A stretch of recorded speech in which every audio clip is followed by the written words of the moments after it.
मध्य प्रदेश विधानसभा चुनाव को लेकर जारी किए गए एग्जिट पोल में अधिकांश में भाजपा के बहुमत के साथ सरकार बनती नजर आ रही है, जिससे भाजपा कार्यकर्ताओं में खुशी है। वहीं मंडला जिले की बिछिया विधानसभा के गोंडवाना गणतंत्र पार्टी प्रत्याशी इंजीनियर कमलेश तैगाम ने अपनी जीत का दावा किया।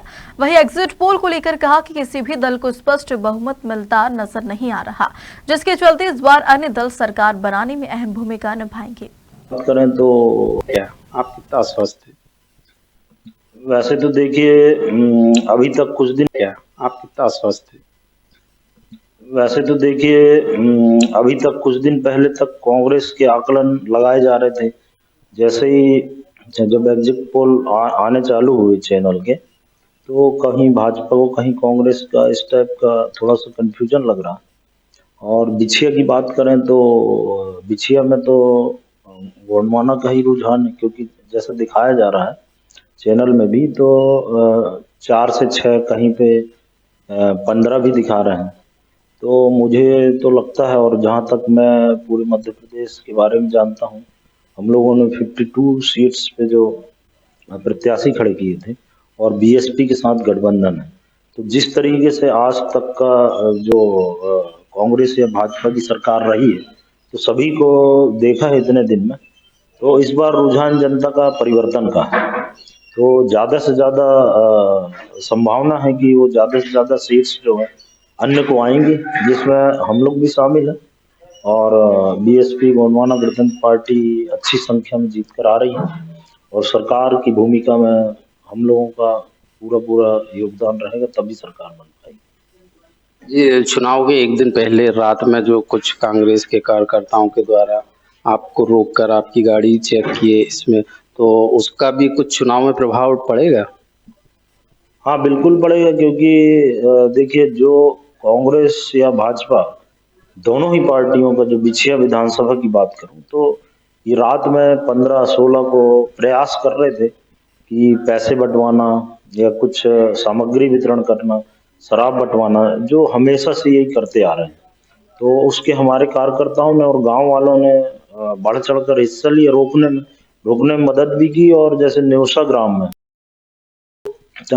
उन्होंने पैसे बांटते हुए और कुछ सामग्री पकड़ाए भी, और उसका वीडियो वायरल हुआ और न्यूज भी बनी तुरंत में। पुलिस भी वहां थी।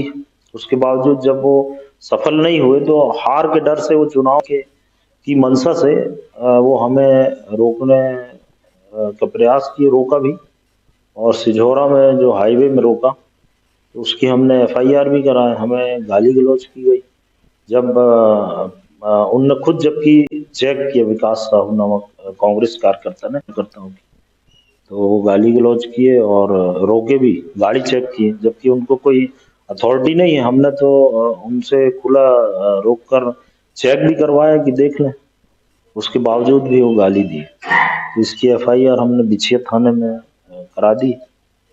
देखो, कार्रवाई तो चुनाव के बाद फिर करवाएंगे। ये आपको बिछिया विधानसभा में आप किन मुद्दों को लेकर चुनाव मैदान पे उतरे थे? देखिए, हमारा तो अभी तक का बेसिक मुद्दा है, जो जहाँ पे पूरे बिछिया विधानसभा में मूलभूत सुविधाओं का ना होना अभी तक, जो इतने आज़ादी के 77 साल बाद, जो बिजली पानी, जो बेसिक चीज़ें हैं, रोड जो होना चाहिए, और 60% गाँव में अभी तक जो इंटीरियर जगह पे ये है नहीं, और सैकड़ों गाँव में बिजली नहीं, अंधेरे में रह रहे हैं। इसी को लेकर हम वहाँ गए, क्योंकि आज तक भाजपा है तो विकास यात्रा निकाल रही है, और कांग्रेस है तो सम्मान यात्रा निकाल रही है। तो इस टाइप के ये चुनाव में आज तक, जैसे 55 साल से मध्य प्रदेश में देखा जाए तो कांग्रेस का शासन रहा, 20 साल से भाजपा का रहा। तो ये योजनाएं जो होती हैं व्यक्तिगत या लोगों के लिए, बहुत सारी योजनाएं तो सरकार कोई भी रहे वो करना ही है, लेकिन जनप्रतिनिधि की जिम्मेदारी है कि उन योजनाओं को धरातल पर पहुंचाए और उनको लागू कराए। लेकिन ऐसा इस विधानसभा में हुआ नहीं, तो उन्हीं मुद्दों को लेकर हम चुनाव में गए, और जनता का भरपूर सहयोग भी मिला। इसलिए आज हमारी जीत के लिए रुझान भी आया है, लगभग 100% है कि हम वहां से जीत रहे हैं।